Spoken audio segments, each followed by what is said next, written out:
नमस्कार, श्वेता के साथ आपने लॉगिन किया है one India Hindi YouTube channel. प्रधानमंत्री नरेंद्र मोदी अमरकंटक की यात्रा पर जाएंगे, जहां वे नर्मदा नदी के संरक्षण के लिए नमामि देवी नर्मदे सेवा यात्रा का समापन करेंगे।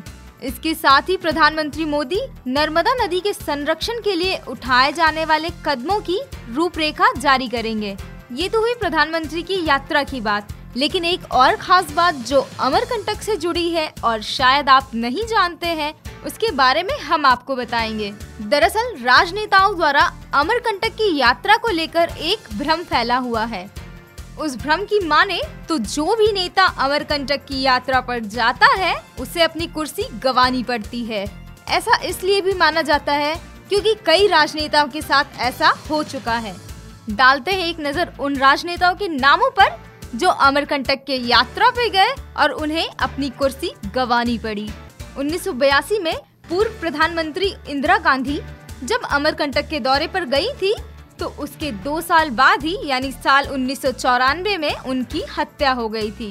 वहीं मध्य प्रदेश के पूर्व मुख्यमंत्री बाबरी मस्जिद विध्वंस के ठीक पहले अमरकंटक मंदिर पहुंचे थे और मंदिर के इस दौरे के बाद उनकी कुर्सी चली गई थी। वहीं मध्य प्रदेश के एक और पूर्व मुख्यमंत्री अर्जुन सिंह जब अमरकंटक के दौरे से वापस लौटे, तो नौबत ये आ गई कि उन्हें कांग्रेस पार्टी से ही हाथ धोना पड़ा। ऐसा सिर्फ कांग्रेस के नेताओं के ही साथ नहीं, बल्कि भाजपा के नेताओं के साथ भी हुआ है।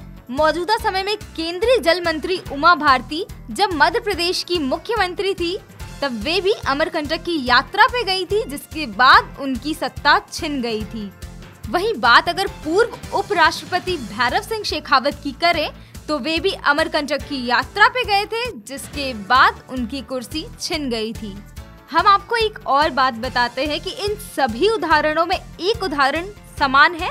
ये सभी नेता हेलीकॉप्टर के जरिए अमरकंटक पहुंचे थे, जिसके बाद ये भ्रम सबके मन में घर कर गया कि अमरकंटक की हेलीकॉप्टर यात्रा राजनेताओं के लिए सफल नहीं साबित होती है, जिसके बाद नेताओं ने हेलीकॉप्टर का साथ छोड़कर अन्य रास्ते अपनाने शुरू कर दिए। बात अगर उमा भारती की करें, तो सत्ता जाने के बाद जब वो दोबारा अमरकंटक गई, तो उन्होंने सड़क के रास्ते से जाना बेहतर समझा।